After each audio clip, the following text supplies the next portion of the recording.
हमारे साथ है राजीव जी, जो कि उत्तर रेलवे खेलकूद संघ के अध्यक्ष हैं और आज इस स्वच्छता जागरूकता अभियान के हम कह सकते हैं कि सूत्रधार। तो राजीव सर, आपका बहुत बहुत स्वागत है। राजीव जी, ये जो कार्यक्रम हुआ है आज, इसके संदर्भ में बताइए। बहुत ही शॉर्ट पीरियड में इतना भव्य आयोजन आपने कराया, इसकी क्या रूपरेखा रही? दरअसल हमें लगता है कि हमारे देश को मजबूत होना है। और जैसा माननीय मोदी जी का कहना है कि 2047 तक विकसित भारत की जो हमारी कल्पना है, उसके लिए एक स्वस्थ और मजबूत देश का होना बहुत ज़रूरी है। और स्वास्थ्य का एक बड़ा इम्पॉर्टेंट आधार है कि कैसे हम फिज़िकली, मेंटली, स्पिरिचुअली फिट रह सकें। और स्पोर्ट्स की उसमें बहुत ही महत्वपूर्ण भूमिका है। अभी भारत देश में ओलंपिक भी होने वाले हैं या होंगे आने वाले समय में 2036 में। तो उसके लिए भी हमारे लोगों को तैयार होना है। तो पहली बात तो इस प्रोग्राम के लिए ज़रूरी जो थी वो ये थी कि जो हमारे स्पोर्ट्स पर्सन हैं उत्तर रेलवे में, जिन्होंने देश विदेश में ख्याति प्राप्त करी है, कई सारे ओलंपियंस हैं, ओलंपिक मेडलिस्ट हैं, जो आज आए भी थे यहाँ पे, साक्षी है, अमन सिंह रावत हैं। तो हम चाहते थे कि जितने भी ये हमारे स्पोर्ट्स के लोग हैं, ये इसको मेन स्ट्रीम करने के लिए ज़रूरी है कि उनका सबके साथ इंटरेक्शन हो, लोग उनके बारे में जानें, उनके अचीवमेंट्स के बारे में जानें, और साथ ही साथ उनको रिकग्निशन मिले हमारे प्लेटफॉर्म से। तो उत्तर रेलवे खेलकूद संघ ने उन सभी लोगों को यहाँ इन्वाइट किया, उन सबको हमने फेलिसिटेट किया। ये स्पोर्ट्स को मेन स्ट्रीम करने का एक तरीका था। फिर हमारे यहाँ ऑफिसर्स हैं, स्टाफ है, उनकी फैमिलीज़ हैं, उनके बीच बहुत ज़रूरी है कि स्पोर्ट्स का प्रमोशन और साथ ही साथ हेल्दी लाइफ कैसे जी सकते हैं, कैसे वो फिज़िकली फिट रह सकते हैं, कैसे वो मेंटली इमोशनली फिट रह सकते हैं, उसका प्रमोशन बहुत ही ज़रूरी है।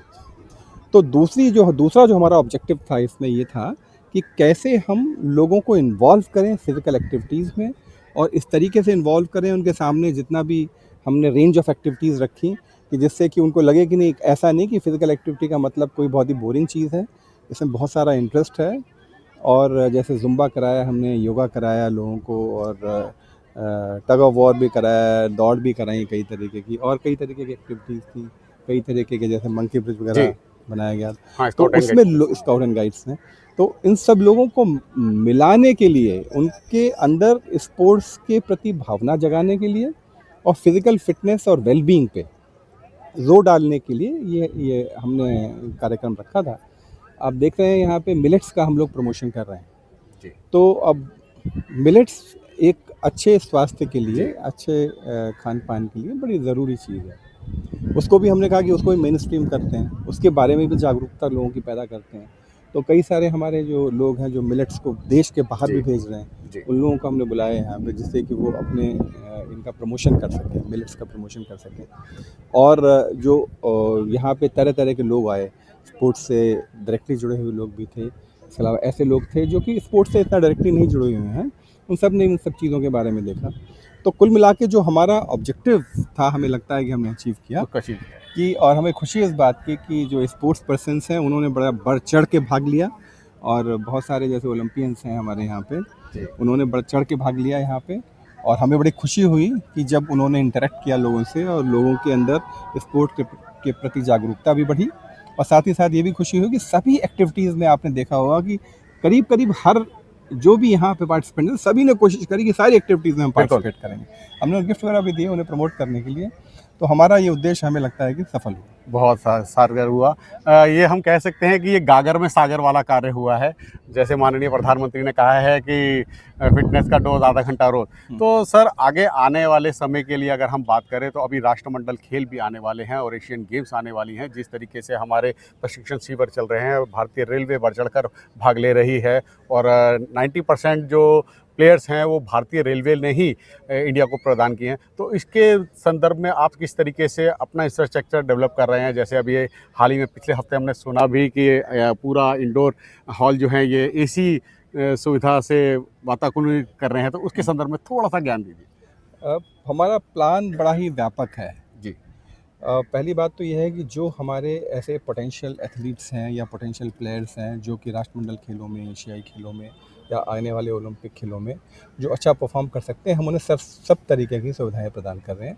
और यहाँ पे उनकी ट्रेनिंग और फैसिलिटी से रिलेटेड जो भी इंफ्रास्ट्रक्चर से अपग्रेड कर रहे हैं। जैसे कि आपने अभी बताया कि इसी स्टेडियम में अभी हम इसकी लाइटिंग कर रहे हैं, जी तो इसमें हमने IRFC और NBCC के साथ MOU जी साइन किया है और ये मेरे ख्याल से अप्रैल तक वेल लिट स्टेडियम हो जाएगा क्रिकेट का। साथ ही जो आपने बताया बैडमिंटन हमारा जो हॉल है वो वर्ल्ड क्लास है, जी तो वर्ल्ड क्लास बैडमिंटन प्लेयर्स जितने हैं जब वो दिल्ली में होते हैं प्रैक्टिस करने के लिए यहाँ पे आते हैं।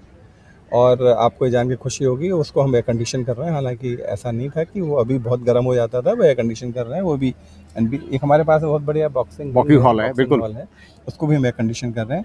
साथ ही साथ हम लोग और भी प्लान कर रहे हैं यहाँ पे, क्योंकि अभी यहाँ न्यू दिल्ली स्टेशन डेवलपमेंट की वजह से स्टेडियम का कुछ हिस्सा टूटेगा, जी तो उसके एवज में हम एक बड़ा कुछ प्लान करेंगे। जी समय आने पे उसके बारे में बताया जाएगा, कुछ बड़ा प्लान करेंगे। और अभी तो ये है कि हमारे चैंपियंस जो कि अच्छा कर सकते हैं हम उनको हर तरीके की सुविधाएं देने की कोशिश करेंगे। जी बहुत बहुत धन्यवाद सर, आपने हमसे अपना सारा ये साझा किया, इसके लिए हम आपको बहुत बहुत शुभकामनाएं भी देते हैं। और भारतीय रेलवे आगे बढ़ चढ़ कर अपने वर्चस्व को कायम रखेगी और इसी तरीके से राष्ट्रीय और अंतर्राष्ट्रीय स्तर पर भारतीय रेलवे जो कि एक जीवन रेखा मानी जाती है, खेलों की भी वह जीवन रेखा है, तो वो आगे बढ़कर आएगी। तो हमसे बातचीत करने के लिए बहुत बहुत धन्यवाद। Thank you. Thank you.